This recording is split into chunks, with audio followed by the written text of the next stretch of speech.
महाराष्ट्र से एक बड़ा इंटरेस्टिंग स्टेटमेंट आया है उप मुख्यमंत्री अजीत पवार का। अजीत पवार बीजेपी के साथी हैं और वो ये अभी वहां सारे विवाद क्या चल रहे हैं, छावा पिक्चर में औरंगजेब को क्यों ऐसा विलन की तरह दिखाया, औरंगजेब की कब्र हटा दो, नागपुर में दंगा हो गया, सारी यही कहानियां वहां चल रही हैं।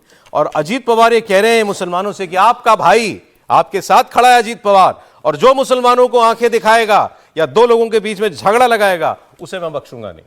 समीर जी बयान दिखा देता हूं, सुना दीजिए। किसी भी तरह की समाज विभाजन की ताकतों के बहकावे में न आना है। हाल में हो रहे हमने होली मनाई, जल्दी गुड़ी पाड़वा आने वाला है, फिर ईद आएगी। मुझे एक भरोसा देना है, आपका भाई अजीत पवार आपके साथ है।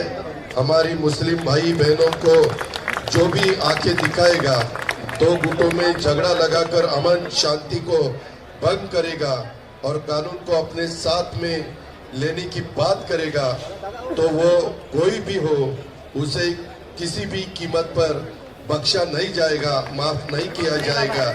हमारे यहाँ कहावत है, दो नाव पर पैर रखकर मत चलो डूब जाओगे। ये नेता लोग तो कैसे कैसे कर लेते हैं, यहाँ भी कुछ रखो, कुछ वोट अपने हाथ में, वहां भी कुछ रखो। समीर जी देखिए, अजीत पवार तो जानते हैं कि वही उनकी मूल पार्टी तो राष्ट्रवादी कांग्रेस पार्टी जो शरद पवार से उन्होंने ली है, और राष्ट्रवादी कांग्रेस का बड़ा वोट बैंक कांग्रेस से निकल के राष्ट्रवादी कांग्रेस शरद पवार ने बनाई थी, तो बड़ा महाराष्ट्र का मुस्लिम वोट बैंक जो है वो शरद पवार के साथ रहा।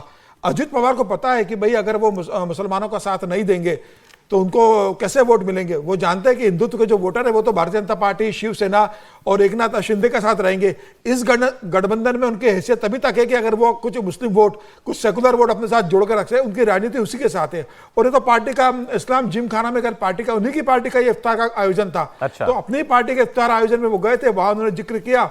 नवाब मलिक का भी उन्होंने उसके बाद वहां बैठक में जिक्र कराया कि नवाब मतलब उनका ऐसा बयान लेकिन टोपी लगा देने से, कागज से बयान पढ़ देने से वोटर उनके साथ जुड़ जाएगा मुसलमान। लेकिन वो सरकार का हिस्सा है। लेकिन मुसलमानों को ये तो लगेगा कोई हमारी बात। देवेंद्र फडणवीस कह रहे हैं मैं कब्र से निकाल के भी एक्शन लूंगा। लेकिन आज उप मुख्यमंत्री है, वो महाराष्ट्र के बड़े नेता है, और मुसलमानों को लगेगा कि भाई जो महायुति की जो सरकार है उसमें अजीत पवार भी उप मुख्यमंत्री है, सरकार में इनकी हिस्सेदारी है, तो कम से कम कोई तो है हमारी जो बात करने वाला है। एकनाथ शिंदे और देवेंद्र फडणवीस जिस तरीके से बात नहीं करेंगे, अजीत पवार उस तरीके से मुसलमानों की बात कर रहे हो। चुनाव के पहले इन्होंने कहा था जब बटेंगे तो कटेंगे का जब बयान आया था तो दो लोगों ने विरोध किया था। एक अजीत पवार ने विरोध किया था और एक पंकजा मुंडे ने उस बयान का विरोध किया था। तो अजीत पवार जानते हैं कि बीएमसी के और बाकी चुनाव आने वाले हैं, बारामती में चुनाव आने वाले हैं, पश्चिम महाराष्ट्र में वो जहां की राजनीति करते हैं वहां पर मराठा के अलावा मुसलमानों का बड़ा वोट बैंक है जो अजीत पवार कंट्रोल करते हैं। तो अजीत पवार को अपनी और महाराष्ट्र की राजनीति भी देखना है आने वाले समय में।